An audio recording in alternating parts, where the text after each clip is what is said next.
नमस्कार, आप सभी का स्वागत हेलो किसान में। मैं हूं मुकुल शर्मा।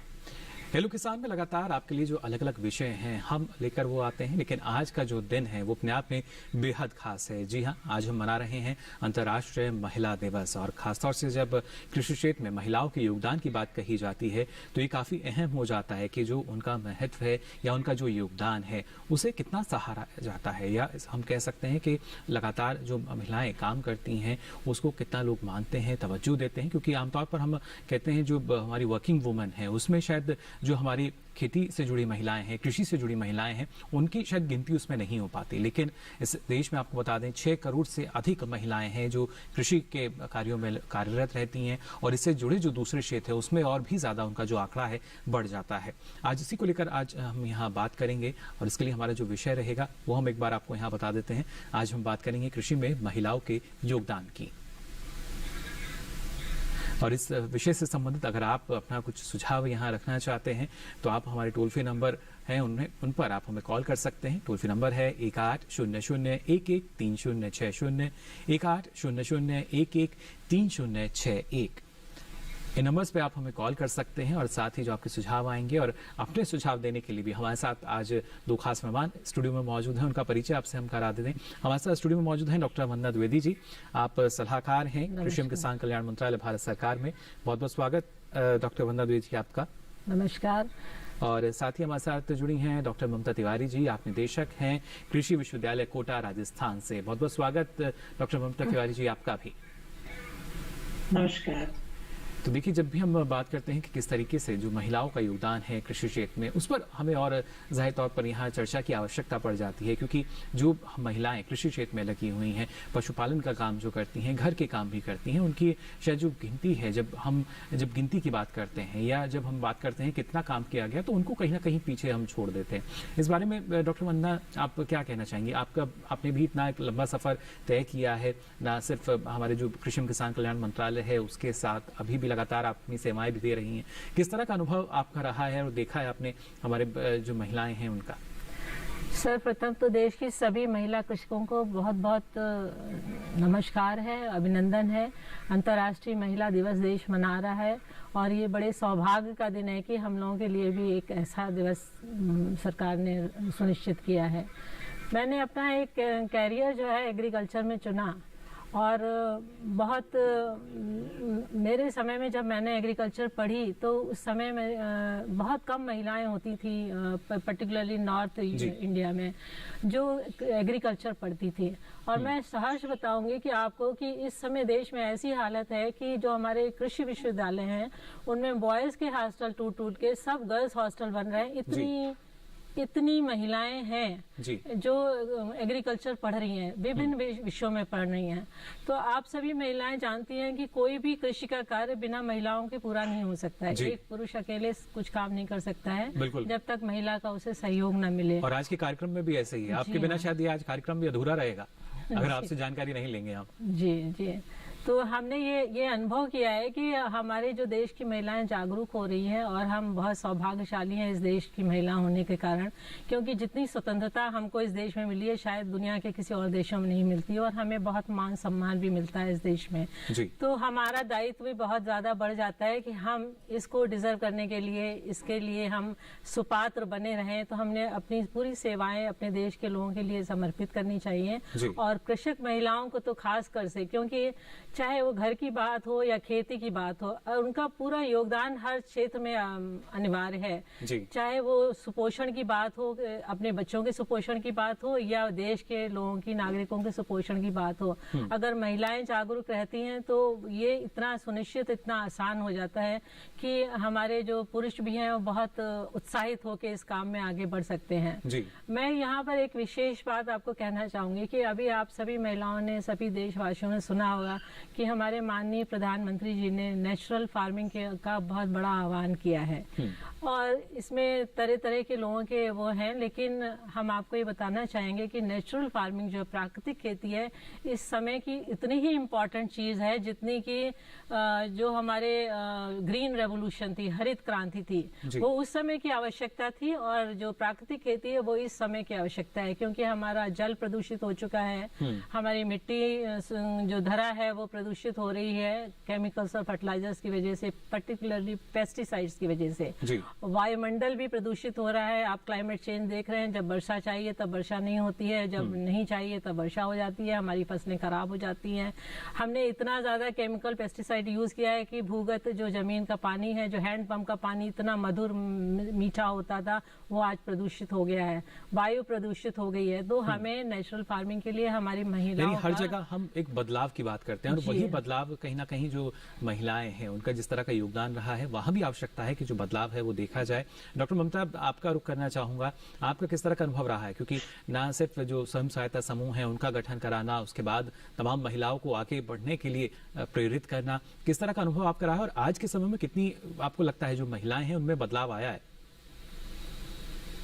सबसे पहले तो आज मैं महिलाओं को अंतर्राष्ट्रीय महिला दिवस की शुभकामना देना चाहूंगी और साथ साथ ये भी कहना चाहूंगी कि सुबह से जब मेरे मन में ये प्रश्न है कि इस अंतर्राष्ट्रीय महिला दिवस को मनाने का क्या औचित्य है, तो मैं ये भी साथ में यहाँ कहना चाहूंगी अपनी शहरी महिलाओं को भी और अपनी ग्रामीण महिलाओं को भी कि इस दिवस को मनाने का सही सार्थकता तभी होगी जब हम ये जाने कि हमको हमारे कर्तव्य क्या है, हमारे अधिकार क्या है।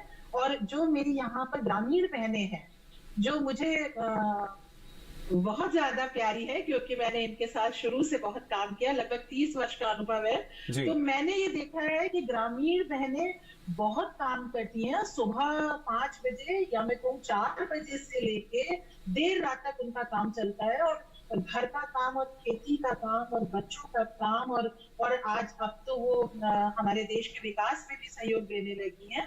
तो जैसा कि आपने पूछा कि मेरा अनुभव क्या है, तो मेरा अनुभव यहाँ ये कहता है कि ग्रामीण बहनें बहुत काम करती हैं और सुबह से लेकर शाम तक अपना 100% देती हैं। तो अब उनको इस बात की जरूरत है कि वो और जागरूक हो जाए और अपने कर्तव्यों को समझे और जो भी सरकारी योजनाएं हैं उनका किस तरह लाभ उठा सकते हैं और कैसे और ज्यादा सशक्त बन सकती है और किस तरह भारत के विकास में अपना योगदान दे सकती है। जी बिल्कुल। तभी इस अंतर्राष्ट्रीय महिला दिवस की सही सार्थकता हो।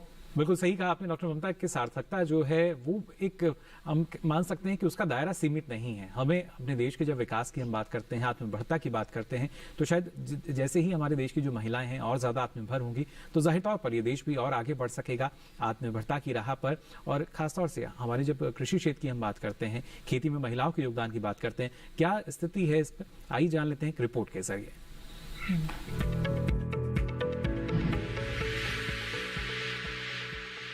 हमारे देश की आधी आबादी महिलाएं हैं और कृषि व ग्रामीण विकास में महिलाओं का योगदान काफी अहम है।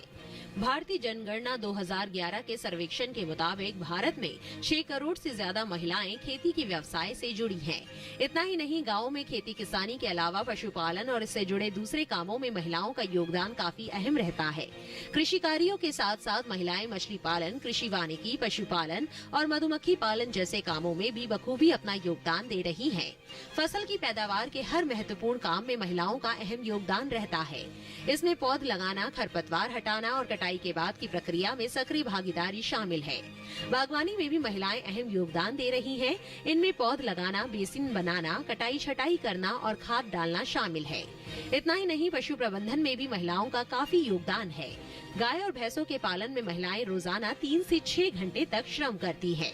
इसमें दुधारू पशुओं को चारा खिलाना, दूध निकालना और पशु आवास पशु की साफ सफाई के काम शामिल है।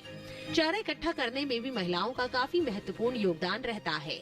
ऐसे में खेती और उसके विकास में महिलाओं के योगदान को देखते हुए सरकार भी महिलाओं के उत्थान और उन्हें आत्मनिर्भर बनाने के लिए काफी सराहनीय काम कर रही है। सरकार की ओर से ऐसी योजनाएं चलाई गई है जो ग्रामीण और कृषक महिलाओं के विकास में अहम भूमिका निभा रही है। पुरुष का सशक्तिकरण एक अकेले व्यक्ति के सशक्तिकरण तक सीमित रहता है, लेकिन एक महिला के सशक्तिकरण से उसके माता पिता, पति और बच्चों सहित पूरे परिवार का सशक्तिकरण होता है। इसी बात को ध्यान में रखते हुए कृषि क्षेत्र की ऋण महिला किसानों के सशक्तिकरण के लिए जागरूकता अभियान भी चलाए जाते हैं, जिससे महिलाएं खेती को व्यवसाय के रूप में अपनाने के लिए और ज्यादा प्रोत्साहित हो। इतना ही नहीं, महिलाओं के विकास के लिए स्वयं सहायता समूह बनाकर और तकनीकी प्रशिक्षण देकर उन्हें सशक्त बनाया जा रहा है। अब तो महिलाएं एग्री स्टार्टअप्स के जरिए न सिर्फ खुद को आत्मनिर्भर बना रही है, बल्कि दूसरों को भी रोजगार दे रही है।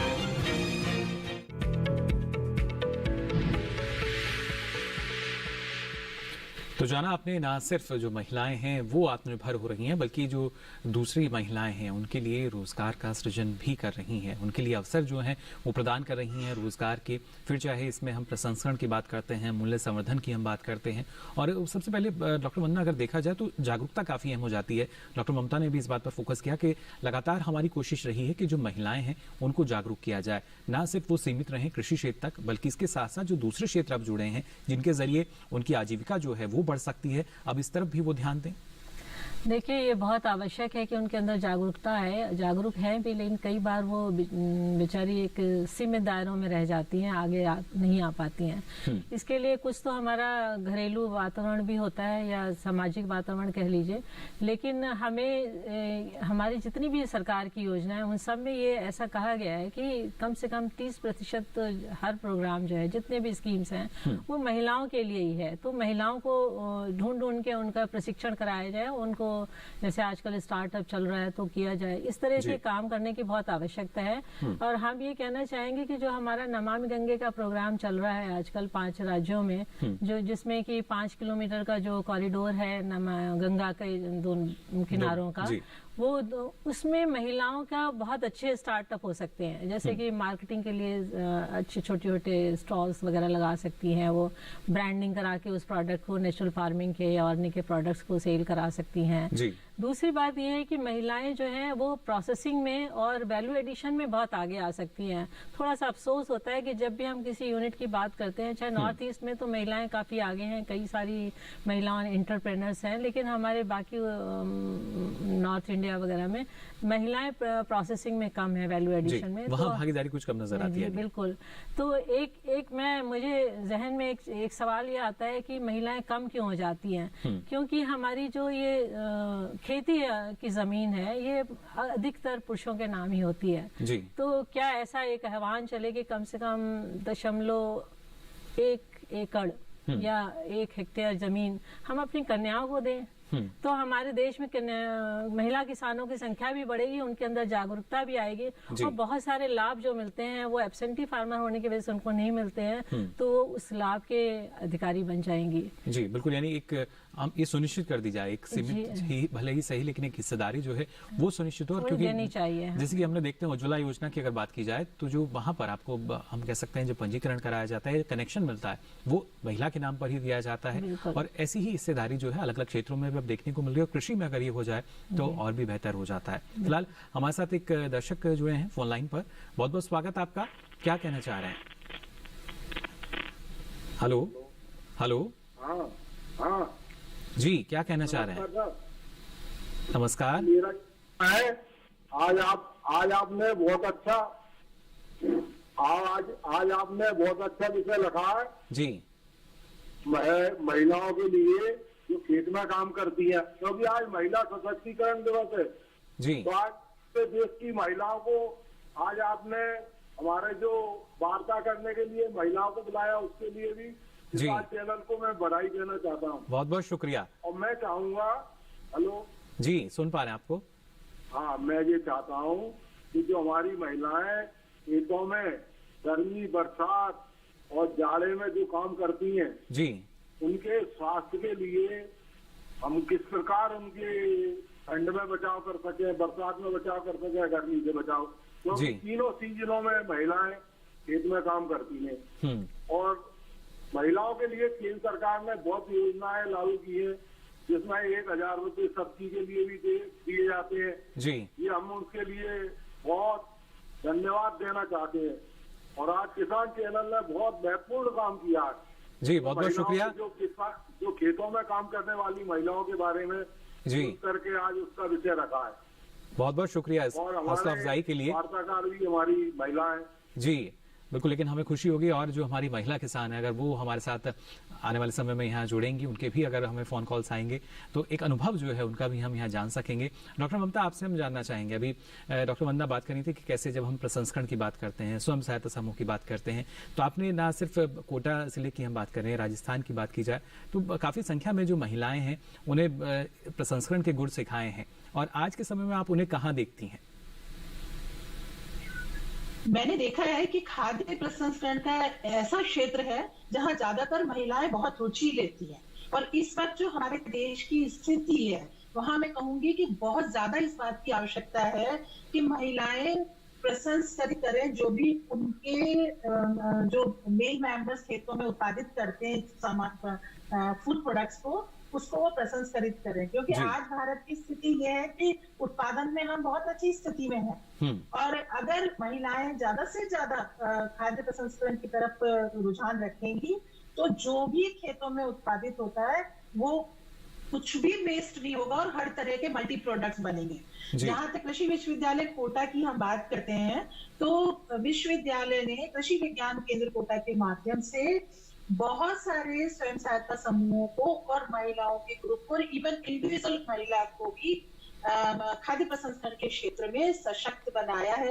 और अभी इस प्रोग्राम के शुरू होने के एक 10 मिनट पहले मेरे पास आज सभी मेरी जितनी भी एंटरप्रेन्योर महिलाएं हैं जो खाद्य प्रसंस्करण और दूसरे क्षेत्रों के माध्यम से सशक्त बन गई हैं, अच्छी उनकी आय हो गई है, वो लोग आज फोन कर रही थी। तो एक महिला ने अभी मुझे फोन किया कि उसका 6 महीने का बच्चा है, लेकिन तो भी उस बनाए हुए उत्पाद कम से कम एक क्विंटल एक वीक में आसपास के सभी, यहाँ पर 12 डिस्ट्रिक्ट पास में है, झालावाड़ डिस्ट्रिक्ट पास में है, बूंदी डिस्ट्रिक्ट पास में है, तो उन सब जगहों पर उसके बनाए हुए उत्पाद जा रहे हैं।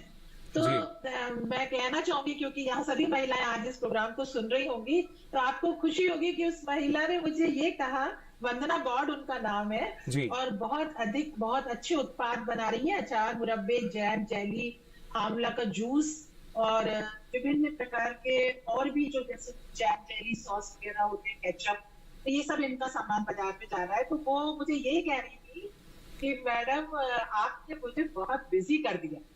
एंड ये चीजें बहुत ज्यादा अंदर से सुकून देती हैं कि आज मैं चाहती हूँ कि मेरी हर महिला, हर खेतिहर महिला, हर ग्रामीण महिला इतनी व्यस्त हो जाए अपने आप को आर्थिक स्तर पर सक्षम बनाने में कि लोग उनके टैलेंट को, उनके हुनर को देखें और जाने, और मेरी दूसरी महिलाएं जो पूरे देश की हैं वो उनसे प्रेरणा लें और वो सबकी आगे बढ़े। जी बिल्कुल, बहुत अच्छी बात आपने कही कि कैसे जो दूसरी महिलाएं हैं वो भी इनके जरिए बहुत कुछ सीख सकती हैं। फिलहाल एक और दर्शक हमारे साथ जुड़े हैं, नंदस्वरूप मिश्रा जी हमारे साथ जुड़े हैं उत्तर प्रदेश से। बहुत बहुत स्वागत आपका नंदस्वरूप जी, क्या कहना चाह रहे हैं? जी, मैं कहना चाहता हूं, नारी को कहना, अब अत्याचार में करना और भूखे भी नहीं रहना, छोटे बच्चे महिलाएं चाहती हैं, इसलिए नहीं पता तो आगे करके हमारे भी नहीं, वो अपना तो भूखे नहीं करते, वो अच्छा के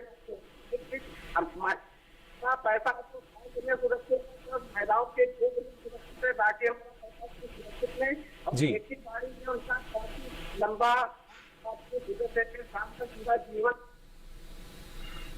जी, जाहिर तौर पर स्वरूप जी, जैसा आपने कहा कि जब महिलाओं की भागीदारी की हम बात करते हैं, दिन रात वो मेहनत करती हैं और उनके योगदान की जब हम बात करते हैं उसको किसी भी तरीके से जुटलाया नहीं जा सकता। और आज के समय की अगर बात की जाए तो वो योगदान जो है डॉक्टर वंदना कहीं ना कहीं पुरुषों के मुकाबले अब ज़्यादा नजर आता है, क्योंकि इसके पीछे कई कारण हैं। जो पुरुष हैं अगर उनका किसी वजह से पलायन भी हुआ है कृषि से, तो शायद कृषि की जिम्मेदारी महिलाओं ने संभाल ली है। उसके साथ साथ पशुपालन की जिम्मेदारी, और न सिर्फ आर्थिक तौर पर बल्कि सामाजिक तौर पर भी एक बड़ा बदलाव जो है कृषि की वजह से नजर आता है हमें महिलाओं में। बिल्कुल सही कह रहे हैं आप। देखिए, जो हमारी सरकार ने कई सारे प्रोग्राम बड़े अच्छे चलाए हैं, बेटी पढ़ाओ बेटी बचाओ, ये इतना बड़ा ये प्रोग्राम है कि आप जो गांव जिसे हम कहते हैं ना, जहाँ से घूरे का ढेर शुरू हो वहां से गांव शुरू हो जाता है, तो वहां पे अगर आप सुबह के टाइम देखिए तो सब बच्चे, लड़कियां, छोटी छोटी बड़ी लड़कियां सब पढ़ने स्कूल जा रही हैं। तो कहने का मतलब उनका सशक्तिकरण हो रहा है। जब वो पढ़ती हैं तो हर विषय पढ़ती हैं, वो वहाँ पर एग्रीकल्चर भी पढ़ती हैं, होम साइंस भी पढ़ती हैं। तो हमारे बहुत सारे प्रोग्राम्स हैं जो महिलाओं के हैं। कई बार हमें ये लगता है कि हमने सिर्फ कपड़ा सिलने और अभी तक जो पिछले दशकों में चला कि अचार, पापड़, मुरब्बे ये सब बनाने में लगा है। लेकिन मेरा ये आह्वान हम देश की महिलाओं से ये है कि चूंकि वो इतनी ज़्यादा पढ़ लिख गई हैं, इतनी ज़्यादा संख्याएं में हैं, तो उन्हें एंटरप्रेन्योरशिप लेना, जो इस गवर्नमेंट की जो बहुत सारी अच्छी प्रोग्राम चल रहे हैं कि FPO फॉर्मेशन है या एंटरप्रेन्योरशिप है या स्टार्टअप है, तो इस तरह के प्रोग्राम में वो आगे आए और वो एक अपना योगदान जाहिर रूप से दिखाएं जग को कि हम कितना अच्छा काम कर सकते हैं। जैसे सब्जियां हैं, अब सब्जियों का जो प्रोसेसिंग करनी है, वैल्यू एडिशन करना है, उनकी ग्रेडिंग करना है, ये काम महिलाएं बहुत अच्छे से कर सकती हैं और पैकेजिंग करके उनको मार्केट में ले आ सकती है, अपना रिटेल आउट खोल सकती हैं। इसी तरह से एक बहुत बड़ा एक है कि ये स्वच्छता अभियान इस गवर्नमेंट ने बहुत अच्छा प्रोग्राम चलाया है कि हर गांव का कचरा गांव में ही अगर रिसाइकिल हो जाए, इसमें अगर हमारी महिलाएं आगे आए और वो जितना भी खेती से बचा हुआ कचरा कह लीजिए, वेस्ट कह लीजिए, जो अवशेष बचता है, जो अवशेष है, जैसे दलहन के ठूठ होते हैं या मक्के के ठूठ हैं, ये सब चीजें उन सबको रिसाइकिल करके और एक अच्छा मैन्योर बनाए और अपने गांव में बेचे, तो उससे क्या होगा, हमारी धरा और भी ज्यादा उर्वरा हो जाएगी और हमें बाहर से कोई चीज नहीं खरीदनी पड़ेगी। तो ये एक तो सफाई भी हो जाएगी और महिलाओं को एक एंटरप्रेन्योरशिप भी मिल गई उससे, और खेती को तो बहुत लाभ हो गया। तो ये एक तरीका है। दूसरा, ये नमामि गंगे का जो 5 किलोमीटर का दायरा है, उसमें हम कहते हैं कि नेचुरल फार्मिंग करने के लिए जैसा आह्वान किया जा रहा है कि आप नेचुरल फार्मिंग करें, गंगा को प्रदूषण होने से बचाएं, पर्यावरण को सुनिश्चित करें, उसको सुधारें।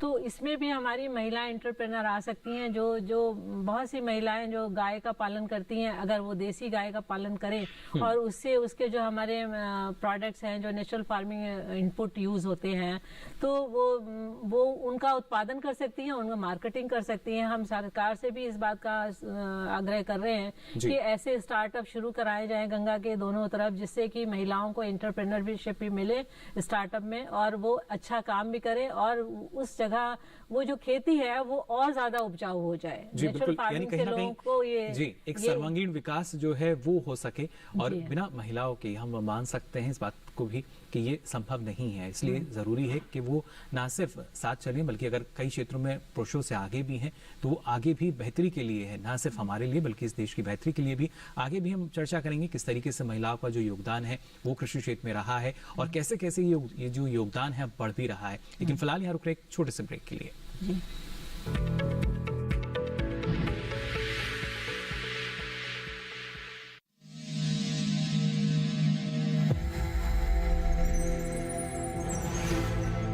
आत्मनिर्भर किसान भारत की शान। उत्पादन में आत्मनिर्भर होने के साथ साथ फसल की कटाई के उपरांत उपज की हानि को रोकने, ग्रामीण क्षेत्रों में रोजगार सृजन करने और बीज से बाजार तक के विजन को मजबूती देने के उद्देश्य से 1 वर्ष पूर्व माननीय प्रधानमंत्री श्री नरेंद्र मोदी जी ने एक महत्वाकांक्षी केंद्रीय योजना एग्रीकल्चर इंफ्रास्ट्रक्चर फंड की शुरुआत की।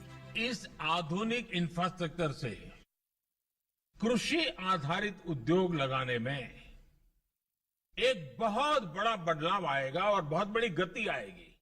साथियों, अब हम उस स्थिति की तरफ बढ़ रहे हैं जहां गांव के कृषि उद्योगों से फूड आधारित उत्पाद शहर जाएंगे और यही तो आत्मनिर्भर भारत अभियान का संकल्प है।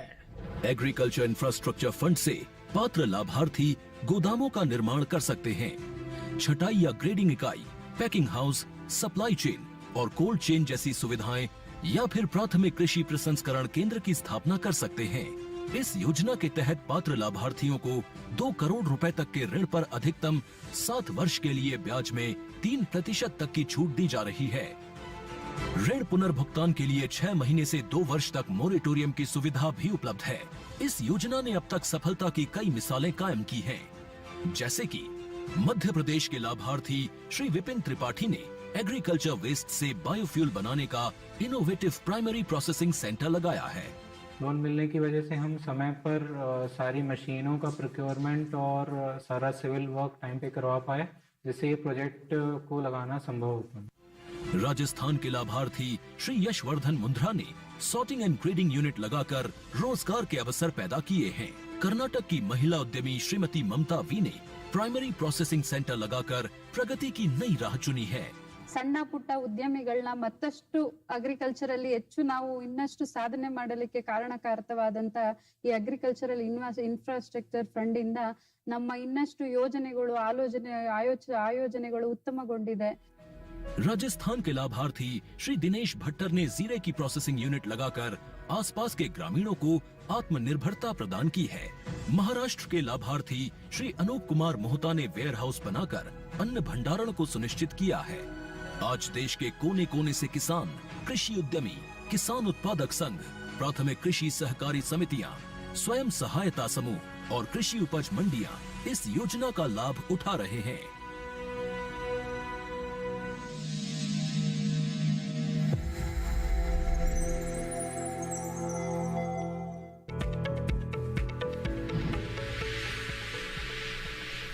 तो ब्रेक के बाद आप सभी का एक बार फिर स्वागत हेलो किसान में। आज लगातार हम बात कर रहे हैं कृषि क्षेत्र में महिलाओं के योगदान की और मौका है अंतर्राष्ट्रीय महिला दिवस का। हमारे साथ दो खास मेहमान जुड़ी हुई हैं, लगातार जो दर्शक हैं वो भी जुड़ रहे हैं। एक और दर्शक हमारे साथ फोन लाइन पर जुड़ी हैं, जया मिश्रा जी हमारे साथ जुड़ी हैं बाराबंकी उत्तर प्रदेश से। जया जी बहुत बहुत स्वागत आपका, क्या कहना चाह रही हैं? हेलो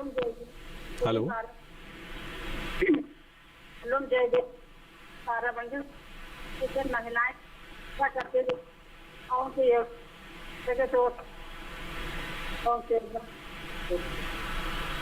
जी जया जी, आपकी आवाज़ पूरी तरीके से हम यहाँ साफ तो नहीं सुन पाए, लेकिन जैसा आपने कहा कि ना सिर्फ बाराबंकी की में जो महिला किसान है हमारी, बल्कि या देश में भी जो महिला किसान है लगातार वो कोशिश में लगी रहती है कि हम क्या कुछ बेहतर कर सकते हैं। और ये जो बेहतरी की बात जब हम करते हैं तो ना सिर्फ आज के दिन, बल्कि डॉक्टर ममता आप भी इस बात से सहमत होंगी कि अंतर्राष्ट्रीय महिला दिवस आज है, लेकिन जब बेहतरी की हम बात करते हैं या महिलाओं के योगदान की बात करते हैं तो शायद वो साल के हर एक दिन होता है, क्योंकि जो मेहनत है वो लगातार होती है, हर दिन होती है। बिल्कुल बिल्कुल बिल्कुल बिल्कुल। मैं कहूंगी कि मैंने जैसा शुरू में ही कहा था कि हमारी ग्रामीण महिलाएं तो बहुत मेहनत करती हैं, और इसीलिए जैसे कि अभी हम जितनी डॉक्यूमेंट्रीज देख रहे थे उसके माध्यम से भी हमने देखा, और एक मेरा अनुभव भी कहता है कि पिछले एक दशक पहले तक स्थिति ये थी कि जहाँ कहीं भी प्रशिक्षण आयोजित होते थे वहां पर पुरुषों की संख्या ही ज्यादा हुआ करती थी। तो मुझे खुद ऐसा लगता था कि महिलाओं के लिए ये स्थिति ठीक नहीं थी, लेकिन अब बहुत बदलाव आया है। महिलाएं खुद घर से निकल कर आती हैं और ज्यादा से ज्यादा मैंने देखा है कि स्किलफुल होने की कोशिश कर रही हैं, अपने मानसिक स्तर को बढ़ा रही हैं। और जहां पर जैसे अभी बात हो रही थी कि स्वरोजगार एक बहुत अच्छा माध्यम है, और स्वरोजगार के माध्यम से आप यदि आपकी एजुकेशन लेवल मीडियम भी है तो भी आप बहुत कुछ कर सकते हैं।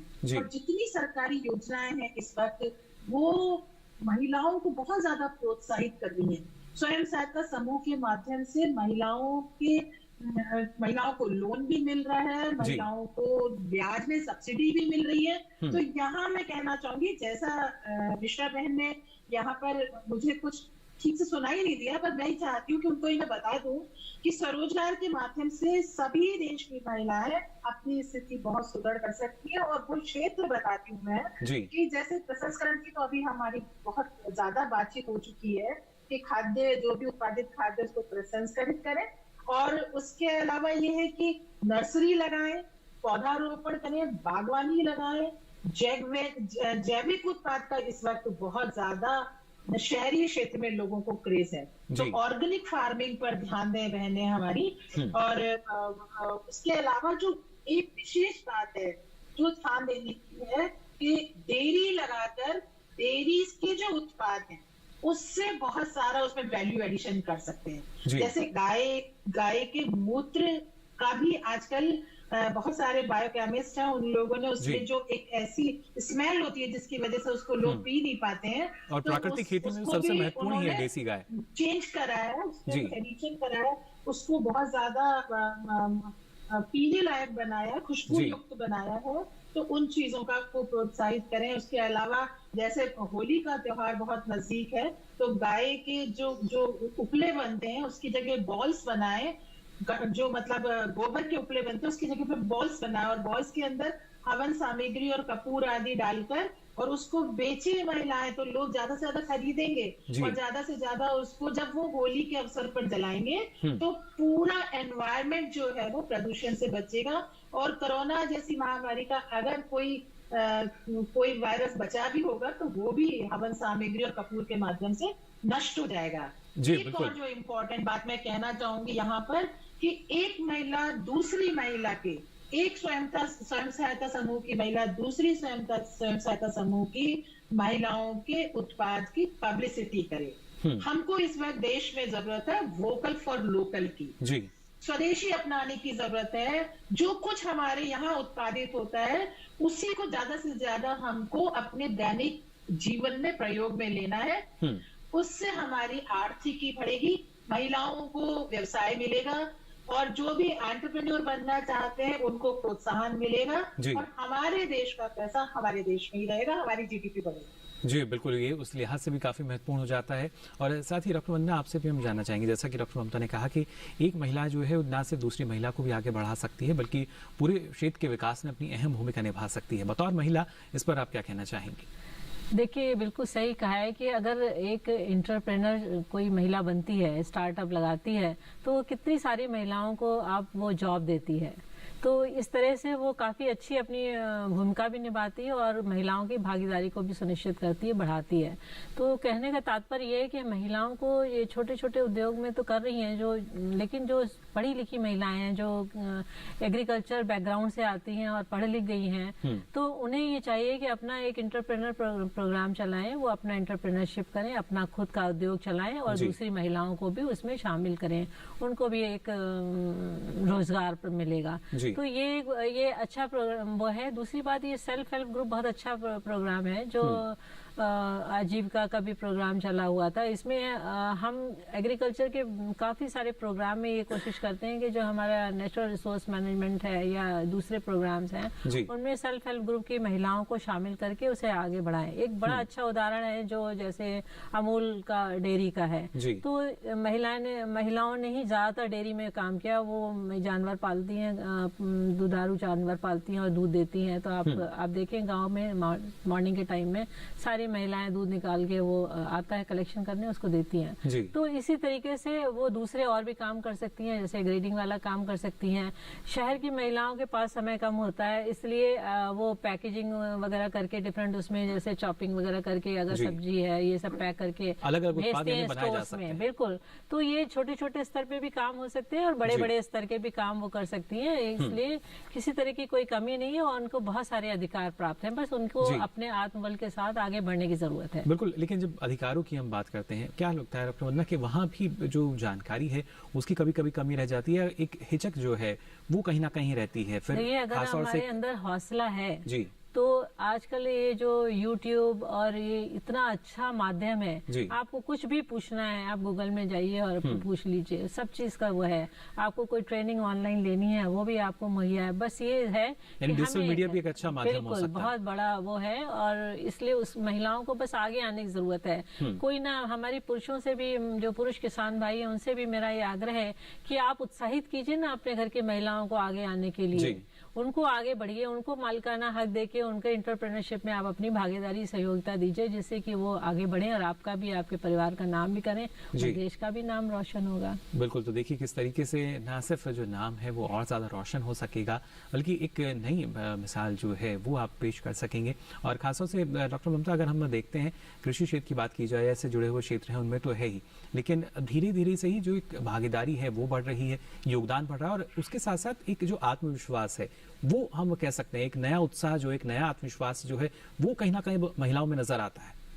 बिल्कुल बिल्कुल, ये बिल्कुल सही है कि जब शहरी महिलाओं को वो विभिन्न जॉब में और बहुत अच्छे अच्छे पदों पर देखती हैं, तो मैं देख रही हूँ कि ग्रामीण महिलाओं में भी बहुत जागरूकता आ रही है। जो ग्रामीण क्षेत्रों की लड़कियां हैं वो पढ़ाई पर बहुत ज्यादा ध्यान दे रही हैं और यहाँ आपके माध्यम से मैं बहनों को कहना भी चाहूंगी कि ज्यादा से ज्यादा अपनी लड़कियों को पढ़ाएं, क्योंकि जब एक महिला शिक्षित होती है तो वो पूरे अपने परिवार को और अपने आने वाले बच्चों को सबको शिक्षित करती है। तो अधिक से अधिक अपनी लड़कियों को शिक्षित करें, अपनी घर की जो बहुएं हैं उनको बाहर निकलने की इजाजत दें यहाँ मैं कहना चाहूंगी कि नैतिक शिक्षा पर बहुत ज्यादा जोर दें, बच्चों को के अंदर नैतिक मूल्यों का विकास करें, और उसके साथ साथ स्वरोजगार की जैसे हम बात करते हैं तो इसको भी जब स्वयं सहायता समूह के साथ आप करते हैं तो समूह में घर के जो बुजुर्ग होते हैं वो भी आपको इजाजत दे देंगे,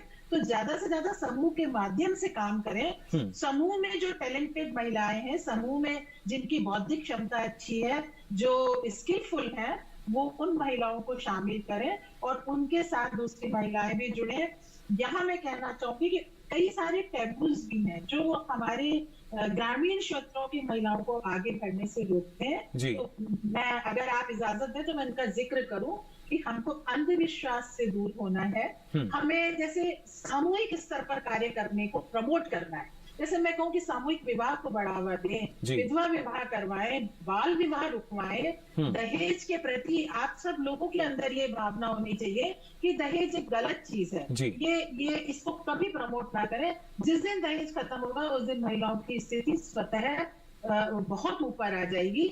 उसके अलावा मैं देखती हूँ कि ग्रामीण क्षेत्रों में नशे का भी बहुत ज्यादा प्रचार है, तो इसके लिए भी हमारी ग्रामीण बहनों को ही बीड़ा उठाना पड़ेगा। कभी इस चीज को प्रमोट ना करें, कभी किसी लालच में ना आए, कभी भी परिवार के लोगों को इन चीजों के लिए बढ़ावा ना दें, जरूर उसको रोकें। इसके अलावा जल संरक्षण की बात मैं करूंगी, क्योंकि ग्रुप में जब मैं बात कर रही हूँ तो मैं ये कहूंगी कि ज्यादा से ज्यादा तालाब खुदवाएं, जल संरक्षण पे ज्यादा से ज्यादा ध्यान दें, बिजली की खपत कम करें।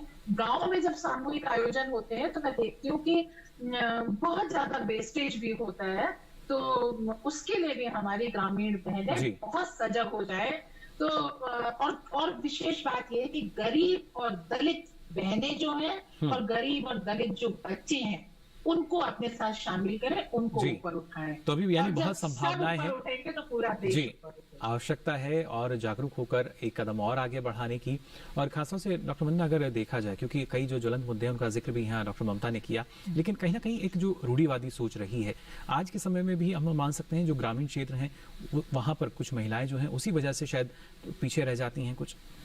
बिल्कुल, ये बात आप सही कह रहे हैं, मैडम ने भी सही बात कही है। क्योंकि एक्चुअली क्या है कि ये हमारी ये सदियों की पुरानी कुरीतियां हैं और इनको जागरूकता के साथ ही खत्म किया जा सकता है। तो वो काफी हद तक कंट्रोल भी है, ऐसा नहीं है। क्योंकि पहले जो गांव में था, मैं भी एक गांव से ही बिलोंग करती हूँ, कि हमारे समय में पर्दा प्रथा बहुत होती थी, लेकिन अब हम देखते हैं कि हमारी नई जो पीढ़ी है वो काफी स्वतंत्रता है उनको, तो खेत में भी जाती हैं। कुछ महिलाएं ऐसी भी हैं जो ज्यादा जागरूक है, ट्रैक्टर भी चला लेती हैं। तो इस तरह जो हम लोगों के समय में नहीं होता था। हालांकि मैंने एग्रीकल्चर पढ़ी हुई है तो हमने काफी क्रिटिसिज्म के बाद ही किया, इसको कर पाए।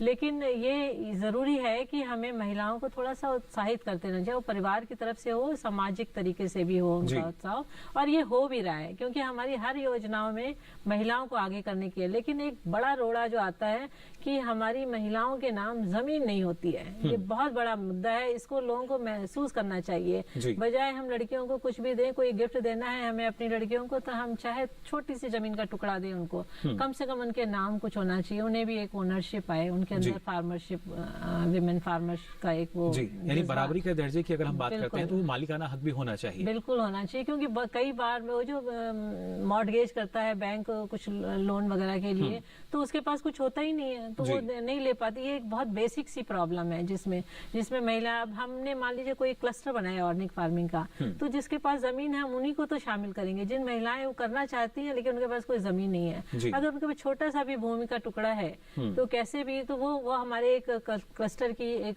ग्रुप की वो सदस्य बन जाती है, उनको सारे फायदे मिलते हैं। तो ये बात चाहे वो अपने कैसे भी, ये समाज को ये बात सोचनी चाहिए, जो पिता है उनको सोचना चाहिए, माताएं हैं उनको सोचना चाहिए कि अपनी कन्याओं के लिए कुछ थोड़ा सा करना चाहिए। जी बिल्कुल, और खासतौर से डॉक्टर ममता आप भी इस बात से सहमत होंगी। लेकिन जब हम शिक्षा की बात करते हैं और उसमें भी जब कृषि शिक्षा की हम बात करें, तो वहाँ भी किस तरह की आवश्यकता आपको लगती है? जो पाठ्यक्रम है लगातार उसमें बदलाव आ रहा है, लेकिन जब हम महिलाओं की बात करते हैं, महिलाओं की भागीदारी की बात करते हैं, तो क्या आपको लगता है कि अभी भी आवश्यकता है कि उसमें और बदलाव आए कुछ? हाँ, काफी बदलाव आ भी रहा है और जो नायक एक योजना है जिसके अंतर्गत हायर एजुकेशन में एग्रीकल्चर को बढ़ावा दिया जा रहा है, उसके अलावा गर्ल्स के लिए अब रिजर्वेशन हो गया है कृषि में अगर कोई शिक्षा लेना चाहती है, तो ये सब चीजें हैं। और इसके साथ साथ मैं चाहती हूँ कि ज्यादा से ज्यादा वोकेशनल ट्रेनिंग्स को बढ़ावा देना चाहिए जी। रावे करके एक प्रोग्राम होता है जिसके अंतर्गत स्टूडेंट्स को 6 महीने के लिए, 3 महीने के लिए, 4 महीने के लिए खेतों में काम करना होता है और प्रैक्टिकल नॉलेज ली जाती है। तो ये बहुत अच्छा स्टेप है, शुरू से चल रहा है जब से एग्रीकल्चर की शिक्षा शुरू हुई है जी। अब बहुत जरूरी है कि हम ज्यादा से ज्यादा प्रैक्टिकल पर ध्यान दें। मुझे ऐसा लगता है कि कितना भी हम सैद्धांतिक जानकारी ले लें, लेकिन जब वास्तव में खेतों पर अपने हाथों से काम करते हैं तब ज्यादा नॉलेज होती है। और जब पढ़ी लिखी लड़कियां खेतों में काम करने में इंटरेस्ट लेंगी, कृषि के क्षेत्र में और बागवानी में और पशुपालन में जब इंटरेस्ट लेंगी, तो ग्रामीण जो क्षेत्र की महिलाएं हैं उन पर इस चीज का बहुत ज्यादा असर पड़ेगा जी। बिल्कुल जाहिर तौर पर। और जहां हम बाजार की बात करते हैं, प्रैक्टिकल नॉलेज इन्वॉल्व करना बहुत जरूरी जी। बिल्कुल। और कोई ही शायद ऐसा क्षेत्र होगा कि जो अछूता हो महिलाओं की भागीदारी से, वरना हर जगह जो महिलाएं हैं उनकी बराबरी की हिस्सेदारी जो है वो नजर आती है। और वही हम लगातार बात भी कर रहे हैं कि जब कृषि क्षेत्र को हम देखते हैं किस तरह का जो योगदान है वो महिलाओं का रहा है। यहाँ डॉक्टर वंदना, अगर हम आने वाले समय की बात करते हैं, एक बदलाव हमने देख लिया और अपने अगर आपके निजी अनुभव की मैं बात करूं तो करीब अच्छा खासा अनुभव आपका रहा है कृषि क्षेत्र में भी, और उससे पहले भी बतौर महिला आप रही हैं। लेकिन जिस तरीके से आने वाला समय है उसमें किस तरह का बदलाव आएगा, क्योंकि हमारे देश की कृषि है वो बदल रही है, लेकिन ये जो बदलती हुई कृषि है, क्या हमारी महिलाओं की जो भूमिका है उसको बदल पाएगी? इसके बारे में आपसे मैं जानकारी लूंगा, लेकिन यहाँ फिलहाल रुक रहे हैं एक छोटे से ब्रेक के लिए। जल्द हाजिर होंगे, आप बने रहिए दूरदर्शन किसान पर।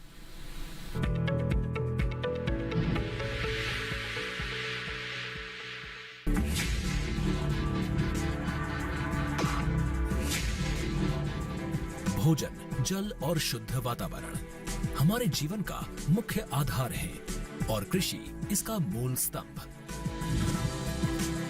पिछले 60 वर्षों में विज्ञान आधारित कृषि का व्यापक प्रसार हुआ है। साथ ही कृत्रिम संसाधनों के बढ़ते प्रयोग से कृषि की सतत क्षमता पर चिंताएं बढ़ी हैं। प्रधानमंत्री श्री नरेंद्र मोदी जी के दूरदर्शी नेतृत्व के अंतर्गत रसायन मुक्त जैविक खेती एक महत्वपूर्ण प्रयास है। रसायन मुक्त जैविक खेती को बढ़ावा देने के लिए 5 वर्ष पूर्व सरकार ने परंपरागत कृषि विकास योजना तथा उत्तर पूर्व भारत में जैविक मूल्य श्रृंखला योजनाएं आरंभ की। ऑर्गेनिक फार्मिंग को देश भर में बढ़ावा देने के लिए सरकार अनेक प्रयास कर रही है।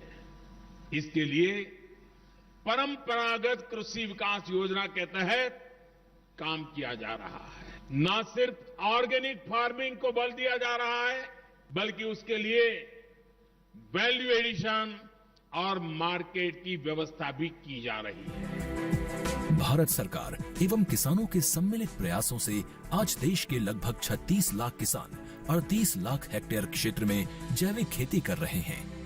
इसके अतिरिक्त हमारे देश के अनेक ऐसे क्षेत्र हैं जहां आज भी पारंपरिक जैविक खेती हो रही है।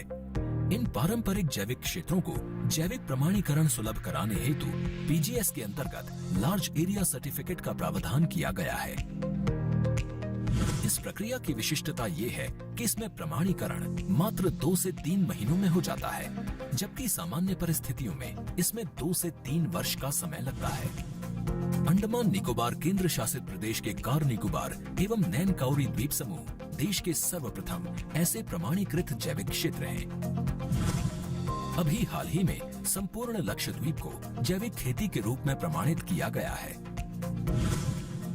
वर्ष 2016 में सिक्किम राज्य पूर्ण जैविक कृषि राज्य के रूप में प्रमाणित हो चुका है। सुदूर उत्तर में हिमालय श्रृंखला के बीच स्थित लद्दाख ने भी पूर्ण जैविक के लक्ष्य की ओर बढ़ना शुरू कर दिया है। जैविक उत्पादों को बाजार सुलभ कराने तथा किसानों की उपभोक्ताओं तक पहुंच बनाने के लिए एक समर्पित जैविक खेती पोर्टल भी बनाया गया है। जैविक खेती पोर्टल के जानकारी मंच और विपणन मंच के माध्यम से किसानों को उच्च गुणवत्ता उत्पादन तथा बाजार उपलब्ध कराया जा रहा है। आशा है देश के सभी राज्य अपने जैविक क्षेत्रों का विस्तार करेंगे और देश में जैविक कृषि क्रांति को मजबूत करने में योगदान देंगे। जैविक उत्पादों की देश और विदेशों में बढ़ती मांग तथा जैविक उत्पादों का बढ़ता बाजार, किसानों की उपभोक्ताओं तक पहुंच तथा जैविक एफपीओ द्वारा जैविक कृषि व्यापार में भागीदारी हमारे किसानों को अपनी आय बढ़ाने का अवसर दे रहा है। पिछले 5 वर्षों में जैविक कृषि उत्पादों का निर्यात दोगुने से अधिक बढ़कर 7,000 करोड़ रुपए से अधिक का हो गया है और इसमें प्रतिवर्ष 20% से अधिक की वृद्धि हो रही है। उम्मीद है पारंपरिक क्षेत्र के किसान भी इस बढ़ते बाजार से लाभान्वित होंगे और जैविक कृषि आंदोलन को आगे बढ़ाएंगे। किसानों की मुस्कान समृद्ध हिंदुस्तान की है पहचान।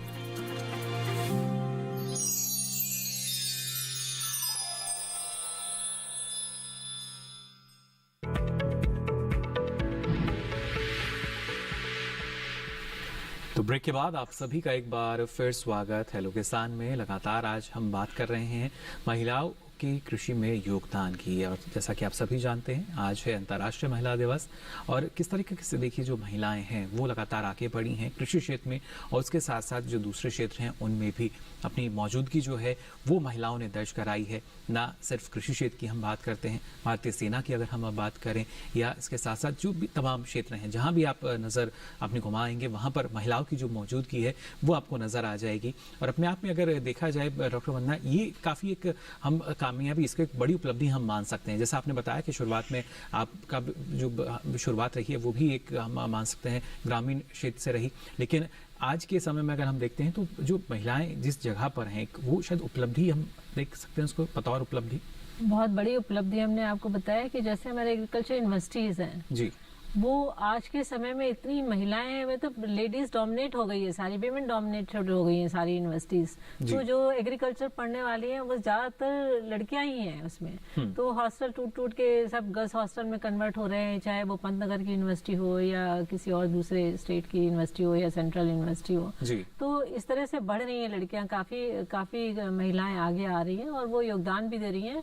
लेकिन थोड़ा सा उनको अंदर अभी, वैसे तो वो कर ही रही हैं, लेकिन जो हमारी पढ़ी लिखी शिक्षित कृषि एग्रीकल्चर ट्रेन में लेडीज हैं, विमेन हैं, उनसे मेरा ये आह्वान, जैसे मान लीजिए उन्होंने बायोपेस्टिसाइड है तो वो एक अपना एंटरप्रेन्योर लगा सकती हैं। उन्होंने एमएससी पैथोलॉजी से लिया या बायोकेमिस्ट्री से लिया, तो एक एंटरप्रेन्योर लगाना चाहिए। उससे क्या होता है कि आप अपनी एक नौकरी के बजाय आप दूसरों को भी नौकरी देने वाले हो जाते हैं। दूसरी बात यह है कि हमें जैसे बताया गंगा के क्षेत्र का इतना बड़ा प्रोग्राम आ रहा है, इसमें महिलाओं को आगे आना चाहिए। दूसरा एक जो एग्रो टूरिज्म है, इसको बहुत ज्यादा बढ़ावा देने की जरूरत है कि जो हमारे गांव में अभी भी शहर के लोग चाहते हैं कि थोड़ा सा हम गांव की तरफ चलें, और ऐसा काफी लोगों ने किया भी है। अगर महिलाएं इसमें आगे आए कि उन्होंने एक जो ग्रामीण का लुक है कि गोबर से और मुल्तानी मिट्टी से लिपा हुआ वो जो चबूतरा है, वहाँ बैठ के जमीन में लोग पत्थरों में खा रहे हैं खाना, खेत से खुद चुन के सब्जियां ला रहे हैं, तो ये एग्रो टूरिज्म के लिए इस तरह भी बनना ग्रामीण अंचल जो है वो उसको और सहेज सके। उनको बहुत अच्छा एक अपनी स्थान पे रहते हुए उन्हें बहुत बड़ा आत्मसम्मान भी मिलेगा और उनको आर्थिक लाभ तो मिलेगा ही मिलेगा। तो ये इस तरह की नई चीजें इनको करना चाहिए। या वेस्ट को रिसाइकिल करने वाला है, ये बड़ा प्रोग्राम है, इसमें एंटरप्रेन्योरशिप ले सकती हैं। जो हमारे नेचुरल फार्मिंग का इस समय काफी जोर है, तो नेचुरल फार्मिंग में जो हमारे पंचगव्य 10 गव्य हैं, इन सब चीजों के उत्पादन के लिए वो एंटरप्रेन्योरशिप का काम कर सकती हैं। वो खुद अपने यूनिट लगा सकती हैं, सेल कर सकती हैं, और इसमें महिलाओं को ही करना पड़ेगा क्योंकि जो हमारी नेचुरल फार्मिंग है बहुत लेबर इंटेंसिव है। तो उसमें या देसी बीज लगाना हो या प्रिपरेशन करनी है जो पंचगव्य 10 गव्य है, इन सब चीजों की, तो ये महिलाएं काम बहुत अच्छा कर सकती हैं, उन्हें काफी लाभ भी मिलेगा। और वो ये देखेंगे कि उनके योगदान से हमारी जो पर्यावरण या जल है, भूमिगत जल है, जो मिट्टी है, उनको बहुत ही रचनात्मक अनुभव भी होगा और आर्थिक लाभ तो मिलेगा ही उनको। जी बिल्कुल, आर्थिक लाभ देखिए जो है वो जरूर मिल सकता है महिलाओं को। और खासतौर से डॉक्टर ममता, अगर देखा जाए ना सिर्फ आर्थिक लाभ बल्कि एक कहीं ना कहीं पहले एक सीमित दायरा मान लिया जाता था महिलाओं के कार्य क्षेत्र की अगर बात की जाए या जिम्मेदारियों की बात करें, लेकिन अब हर जगह एक असीमित दायरा उसको हम कह सकते हैं, क्योंकि कोई सीमा नहीं रही है। जो महिलाएं हैं बढ़ चढ़ कर हिस्सा लेती हैं, और कहीं ना कहीं अगर कोई तुलना भी करे तो शायद पुरुषों से वो आगे आपको नजर आ जाएंगी अलग अलग क्षेत्रों में। तो हम कह सकते हैं अब जो दायरा है वो सीमित नहीं रहा है, और उस तरीके से ही जो महिलाएं हैं लगातार अपने हौसलों को भी बढ़ा रही हैं। मैं कहना चाहूंगी यहाँ पर कि महिलाओं को चाहिए कि पुरुषों से कंधा मिलाकर चले और कोई किसी तरह का कंपटीशन ना रखे कि हमें उनसे आगे निकलना है। हम पीछे अपने आप को मानेंगे तब हम ये कंपटीशन की भावना रखेंगे। तो महिलाएं समाज की बहुत एक महत्वपूर्ण धुरी है, तो हमको साथ साथ चलना है और साथ साथ समाज का विकास करना है। जैसा अभी वंदना जी ने कहा, उसी के कंटिन्यूएशन में मैं यहाँ कहना चाहूंगी कि एक जो और भी बहुत जरूरी चीज है कि ड्रजरी रिड्यूसिंग जो इक्विपमेंट्स हैं वो हमारी बहनों को ज्यादा से ज्यादा इस्तेमाल करना चाहिए, क्योंकि अगर उन इक्विपमेंट्स का वो लोग इस्तेमाल नहीं करते हैं जो इम्प्रूव्ड टेक्निकल इक्विपमेंट्स हैं जो महिलाओं के लिए विशेष तौर से बने, जैसे इम्प्रूव्ड वीडर है, जैसे शकल बने हैं बहुत अच्छे जिससे कि महिलाओं के कमर में दर्द नहीं होता, उनको झुक के जो काटा करती फसल को वो नहीं करना पड़ता और इम्प्रूव्ड शकल है वो। इसके अलावा अगर हम बात करें तो मूंगफली छीलना है तो ब्राउन डिकॉर्टिकेटर है, अगर उनको मक्का छीलनी है तो मेघ शैलक है। तो इस तरह के जो मैं बात कर रही थी इम्प्रूव्ड लीडर की, तो ये जो खरपतवार निकाला जाता है खेतों में से, उस दौरान महिलाओं को बहुत परेशानी का सामना करना पड़ता है और अक्सर उनको पैरों में दर्द, पिंडलियों में दर्द, कमर में दर्द की परेशानी होती है। तो ये जो इक्विपमेंट्स है ये उनको शारीरिक दृष्टि से भी बहुत आराम देंगे और काम को भी बहुत तेजी से और जल्दी से करेंगे। इसके साथ साथ मैं 2-3 सजेशन और यहाँ पर देना चाहूंगी जो बहुत जरूरी है। जैसा कि अभी डॉक्टर वंदना कह रही थी कि महिलाओं के नाम थोड़ा एक जमीन पर टुकड़ा होना चाहिए ताकि उनको लोन लेने में आसानी। लोन से ही संबंधित एक बात मैं और कहना चाहूंगी कि मैं देखती हूँ कि जितना भी लोन मिलता है, जैसे जो भी बैंक्स की पॉलिसीज है उसके अंतर्गत मशीनों के लिए और किराए पे कमरा लेने के लिए और रॉ मटेरियल लेने के लिए उनको लोन हो जाता है आसानी से। किंतु यहाँ मैं कहना चाहूंगी कि कुछ सरकारी योजना या कुछ बैंक की योजना इस तरह की बने कि लोन का 1% या 2% हिस्सा उनको विज्ञापन पर खर्च करना है, उनको लेबलिंग पर, पैकेजिंग पर खर्च करना है। ऐसा कुछ मतलब जबरदस्ती प्रावधान रखना चाहिए, क्योंकि महिलाएं या जो भी एंटरप्रेन्योर बनते हैं वो प्रोडक्ट बनाने में बहुत रुचि रखते हैं, लेकिन इस प्रोडक्ट को अब आम जनता तक किस तरह पहुंचाना है इस और उनका ध्यान नहीं जाता है। दूसरी बात मैं और यहाँ पर कहना चाहूंगी कि जो भी हमारे सहकारी उपभोक्ता भंडार है या हमारे खादी भंडार है या और भी हमारे जो विपणन के केंद्र हैं, वहां पर सरकार की तरफ से कुछ इस तरह का प्रावधान हो कि उनको इस तरह से कुछ कहा जाए कि आपको 1% या 2% या 3% प्रोडक्ट लोकल लोगों का बना हुआ रखना है, महिलाओं का बना हुआ रखना है। तो मुझे लगता है ये भी एक अच्छा कदम होगा। और तीसरी जो बहुत इम्पोर्टेंट बात है वो ये कि जो कृषि विश्वविद्यालय हैं वो कृषि विज्ञान केंद्रों के माध्यम से महिलाओं को निपुण बना रहे हैं और कृषि की शिक्षा दे रहे हैं गर्ल्स को कॉलेजेस में। लेकिन जब उत्पाद बन के तैयार होता है तो उसकी क्वालिटी कंट्रोल लैब की भी बहुत ज्यादा आवश्यकता है। मतलब वो भी सरकारी तौर पर विश्वविद्यालयों को क्वालिटी कंट्रोल लैब लगाने के लिए कुछ बजट का प्रावधान हो, ताकि जो भी प्रोडक्ट ट्रेनिंग के दौरान बने या जो भी ग्रुप्स या जो भी महिलाएं या जो भी लोग अपना उत्पाद तैयार करें। जैसे मैंने देखा आजकल बीटीपी के क्षेत्र में आ रहे हैं लोग, मशरूम के क्षेत्र में मशरूम उत्पादन कर रहे हैं, बहुत बढ़िया शहद तैयार कर रहे हैं, बहुत बढ़िया प्रोसेस प्रोडक्ट्स तैयार कर रहे हैं। लेकिन वो जब इसका जब न्यूट्रिशनल एनालिसिस या केमिकल एनालिसिस कराते हैं तो उसमें उनको खर्चा भी होता है और वो इतने रेस्ट एश्योर भी नहीं हो पाते हैं। तो अगर विश्वविद्यालयों में ही क्वालिटी कंट्रोल लैब लगाई जाए तो मुझे ऐसा लगता है कि बहुत आसानी हो जाएगी हमारे बिल्कुल जो गुणवत्ता है वो सुनिश्चित हो सकेगी और प्रमाणीकरण के जरिए और भी जो महिलाएं हैं ना सिर्फ उस क्षेत्र की बल्कि और भी दूर दराज की जो महिलाएं हैं उनका और भी विश्वास बढ़ेगा, जिससे उस क्षेत्र का भी आर्थिक विकास हो सकेगा। यहाँ डॉक्टर ममता तिवारी जी आपने इतनी महत्वपूर्ण जानकारी आज हमारी तमाम जो दर्शक हैं उनके साथ साझा की, इसके लिए आपका बहुत बहुत आभार। धन्यवाद। डॉक्टर ममता यहाँ बता रही थी हमें किस तरीके से देखिए जो महिलाएं हैं कृषि क्षेत्र में उनका योगदान रहा और कैसे इस योगदान को हम बढ़ा सकते हैं। डॉक्टर वंदना आपसे भी हम जानना चाहेंगे आने वाले समय की अगर बात की जाए किस तरीके से जो ये योगदान है इसको आप बढ़ता हुआ देख पा रही हैं और खासतौर से कौन से ऐसे क्षेत्र जहाँ पर अभी असीम संभावनाएं हैं। देखिए, असीम संभावना एग्रीकल्चर के हर सेक्टर में है। जैसे आज के समय में जो हमारी पढ़ी लिखी महिला कृषक हैं, जिनको थोड़ा सा कंप्यूटर या मोबाइल चलाना, मोबाइल तो सभी को चलाना आता है, कंप्यूटर चलाना आता है, तो लैब से जो हमारे खेत से प्लेट तक जाना है ना, फील्ड से प्लेट तक जाने के लिए वो ऐसा एक समूह बना सकती हैं कि उनको डायरेक्ट सप्लाई हो, मिडिल में कोई है ही नहीं, बिचौलिया अड़तिया कोई नहीं है, तो ये एक बहुत अच्छा चीज हो सकती है। दूसरी बात, जैसे ममता जी ने कहा कि पब्लिसिटी का ले या पैकेजिंग ब्रांडिंग का होने, तो हमारी हर योजना जो बनी हुई है पर्टिकुलर जो हमारी ऑर्गेनिक से रिलेटेड है, उन सब में ब्रांडिंग पैकेजिंग का वो एक मुश्त राशि रखी गई है कि हर समूह, बिल्कुल हर समूह जो है अपनी ब्रांडिंग करेगा, पैकेजिंग करेगा और अवेयरनेस करेगा और स्वयं के भी ओरिएंटेशन करेगा वो, तो इसका भी प्रावधान रखा है। और नेचुरल फार्मिंग में भी हम इसको बहुत बड़े स्तर पे ले रहे हैं कि हम ना कि अपने देश के लिए नेचुरल फार्मिंग प्रोड्यूस को करें, उनको सर्टिफाई करें, बल्कि विदेशों में भी ऐसा हम अवेयरनेस क्रिएट करें, कंज्यूमर अवेयरनेस करें कि हमारे यहाँ के प्रोडक्ट, नेचुरल फार्मिंग के प्रोडक्ट विदेशों में जाएं। ये इस पर सरकार काम कर रही है और हम एक बहुत जल्दी एक बड़ी योजना लेकर इसमें आ रहे हैं। और हमारा ये आह्वान देश की महिलाओं से है कि नेचुरल फार्मिंग के लिए बिना उनके सहयोग के हम नहीं बढ़ सकते हैं, सरकार नहीं बढ़ सकती है, इसलिए उनको आगे आना चाहिए।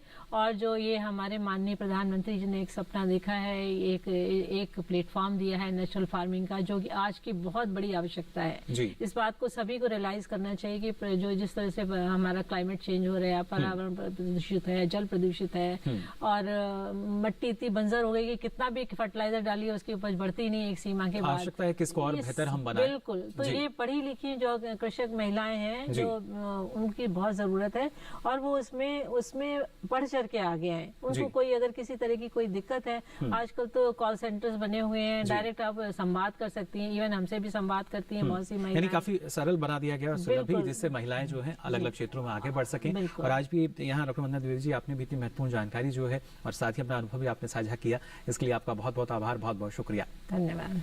तो आज हेलो किसान में आपने जाना कि किस तरीके से जो महिलाएं हैं वो कृषि क्षेत्र में आगे बढ़ रही हैं और खासतौर से जो हमारी मेहमान रही वो भी महिलाओं के दो रूप ना सिर्फ वंदनीय भी वो हैं, बल्कि जब हम ममता की बात करते हैं तो वो भी एक नारी का ही रूप माना जाता है। और वही आज दोनों विशेष मेहमान जो थे हमारे साथ भी जुड़े और साथ ही हमारे जो तमाम महिला किसान हैं उनके लिए भी काफ़ी लाभकारी, जब हम बात करते हैं कि कैसे अलग अलग जो क्षेत्र हैं, जो अलग अलग संभावनाएं हैं महिलाओं के लिए, उन पर उनको महिलाओं को जानकारी होनी चाहिए और एक कदम और आगे हमें बढ़ाना चाहिए, जिससे और ज़्यादा आर्थिक विकास हो सके, सामाजिक विकास हो सके और सर्वांगीण विकास के साथ साथ देश आत्मनिर्भर उनके बलबूते पर बन सके। फिलहाल आज इतनी महत्वपूर्ण जानकारी हमने आपको दी, लेकिन आपको कल का विषय जल्दी से बता देते हैं, जिससे आप जो सवाल है तैयार कर लें। कल बात करेंगे किन्नू के बागों में समसामयिक कार्यों की और बात होगी करेले की खेती की। इसके साथ ही आपको ईमेल आईडी बता दें, अगर आप अपना कोई सवाल या सुझाव हम तक पहुंचाना चाहते हैं, मेल आईडी है hellokisan2015@gmail.com। साथ ही फेसबुक के जरिए भी आप हमसे जुड़ सकते हैं। इसके लिए आपको फेसबुक पर जाकर हिंदी में टाइप करना होगा हेलो किसान और यहाँ भी आप अपना सवाल या सुझाव लिख सकते हैं। और साथ ही ये सारी जानकारी अब आप देख सकते हैं डीडी किसान के यूट्यूब चैनल पर। इस साथ ही डीडी किसान कॉल सेंटर का नंबर आपको बता दें, जिसके जरिए आप हमारे साथ जुड़ सकते हैं 1800113060। लगातार ये लाइंस खुली रहती हैं, इस पर भी आप हमारे साथ जुड़ सकेंगे। और साथ ही ये सारी जानकारी जैसा कि हम आपको बता रहे थे अब आप देख सकते हैं डीडी किसान के यूट्यूब चैनल पर इस QR कोड को स्कैन करके। तो फिलहाल आज के लिए हेलो किसान में बस इतना ही, फिर हाजिर होंगे नई जानकारियों के साथ। तब तक के लिए दीजिए इजाजत, नमस्कार। बहुत अच्छा।